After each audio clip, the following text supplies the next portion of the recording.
đã quay lại video của kênh. Hôm nay gặp lại mọi người, Bi xin chia sẻ với tất cả mọi người cách làm quen với hoa đồng tiền và trưng bình hoa đồng tiền cúng ngày vía thần tài mùng 10 tháng Giêng hàng năm nha các bạn, hoặc là mùng 10 hàng tháng. Đặc biệt là dân Việt Nam mình có cái phong tục tập quán đó là mùng 10 tháng Giêng hàng năm nha, đều có ngày vía thần tài, và mọi người hay, các cô chú anh chị hay trưng hoa đồng tiền cho thần tài với cái mong ước là thần tài phù hộ để làm ăn nó nhiều tiền nha mọi người. Và nguyên liệu Bi chuẩn bị hôm nay là một bó đồng tiền nhí nha các bạn. Thì cũng bình thường như mọi khi thôi, đồng tiền nhí mua về thì các bạn cũng xử lý nó.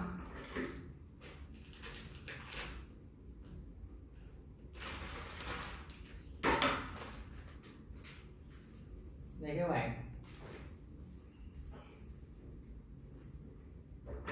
nó sẽ có hoa, nó sẽ có hoa bị hư khi mà mình vận chuyển nha các bạn, hoặc là bảo quản quá lâu nha.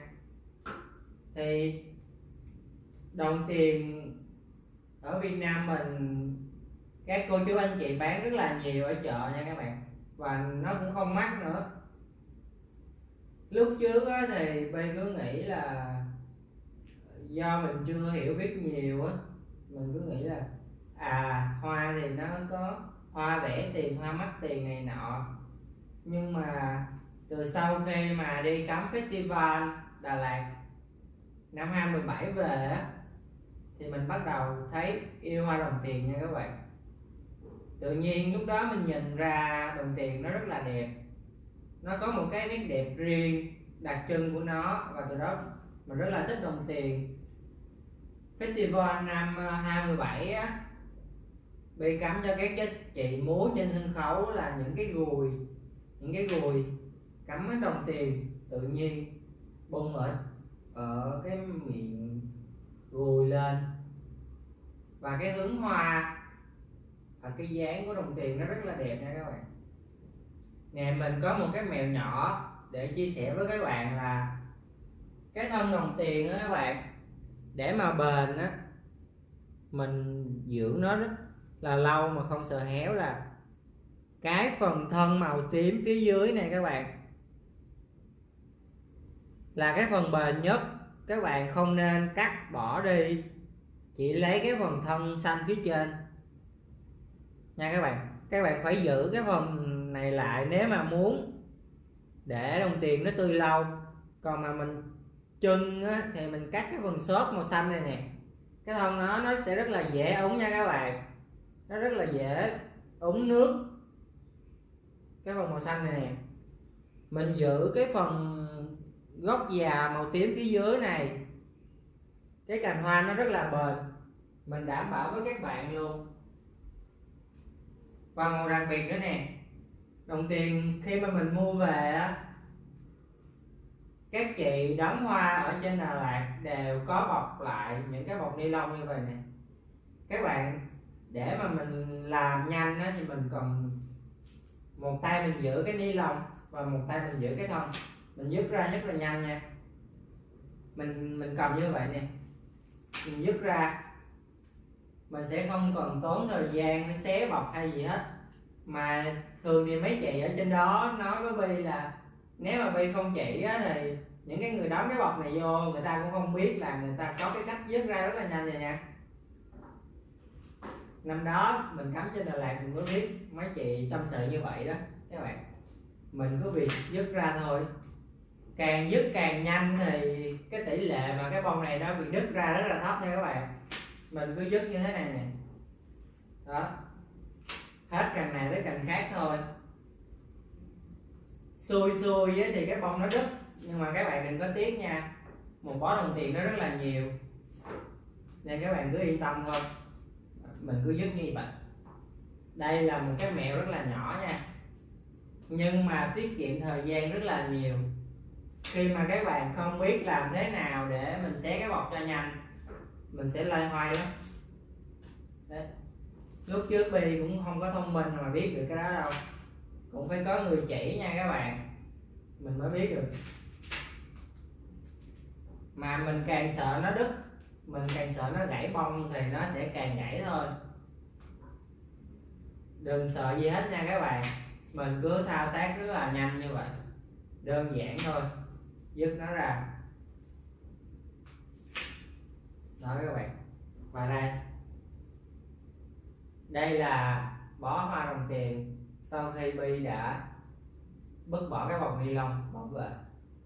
Và khi các bạn trưng vô bên bàn thờ thần tài nó sẽ rất là đẹp nha các bạn. Mình cắt gốc và mình cho thuốc dưỡng hoặc là đường hoặc là bột ngọt hoặc là bia vào nước thì cái bông nó sẽ rất là sung nha các bạn, nó sẽ nở rất là mạnh, rất là đẹp. Đó là những cái mèo nhỏ thôi, Bi khuyên mọi người nên nhớ nằm lòng luôn đi. Mình trưng hoa nó sẽ tươi hơn và cái hoa nó sẽ nở mạnh hơn nha các bạn. Mặc dù là nói phần gốc này nè nó sẽ bền hơn, nhưng mà khi mình trưng ở bàn thờ thổ địa thần tài á, vào ngày vía thần tài mùng 10 hàng tháng á, thì mình cũng phải tùy theo chiều cao thôi, nên mình cứ trưng vào bình thường thôi. Đồng tiền là thân thảo, thân xốp, mình cắt ngang thôi và các bạn cứ trưng bình thường thôi, không cần cắt xé đâu nha các bạn.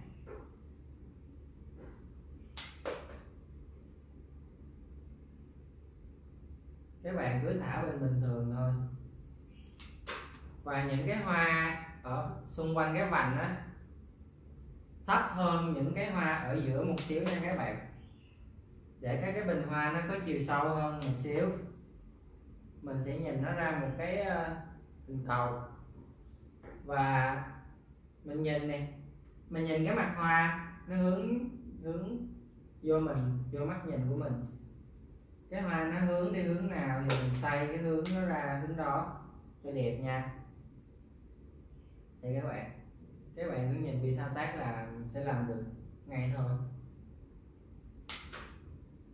Đây, cái hướng hoa mình cho nó quay ra phía ngoài, cái này gọi là tứ hướng luôn đó các bạn. Mình cứ cho xoay nó đều tất cả các hướng đi,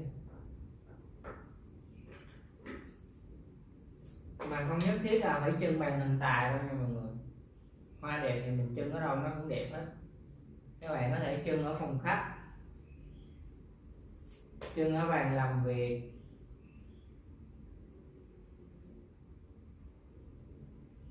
trưng ở phòng ăn gia đình, trưng ở dưới bếp, những cái nơi nào mà có người ngắm đều được hết nha mọi người. Các bạn cứ làm lần lượt như vậy thôi, mình cho nó vào mình.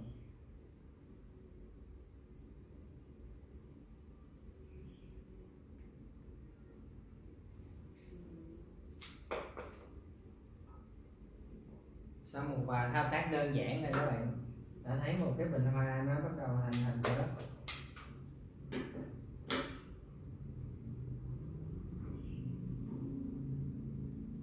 Đồng tiền nó hút nước rất là nhanh nha các bạn.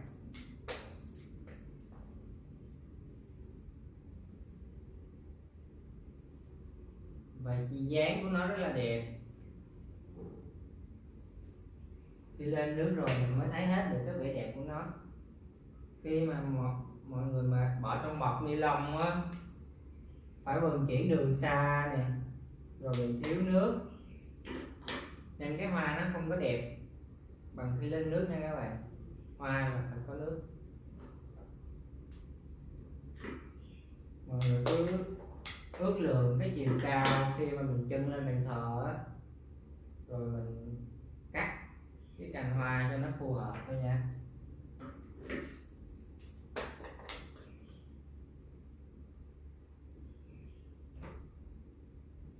Ở đây là Bi cố tình cho một vài cành nó nhấp nhô cho nó lạ thôi nha các bạn. Các bạn thích thì cứ để nó bằng mặt cũng được.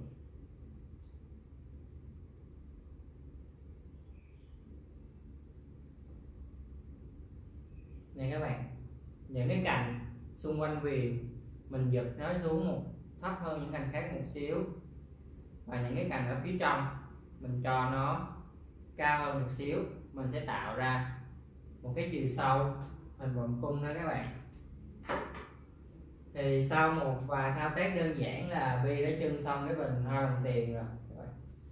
Thì mọi người có thể trưng nó ở bàn thờ thổ địa thần tài vào mùng 10 hàng tháng, hoặc là mùng 10 tháng Giêng nha các bạn. Mùng 10 tháng Giêng là ngày vía thần tài, và một bình hoa đồng tiền như thế này sẽ trang trí cho cái bàn thờ nó đẹp hơn nha các bạn, hoành tráng hơn.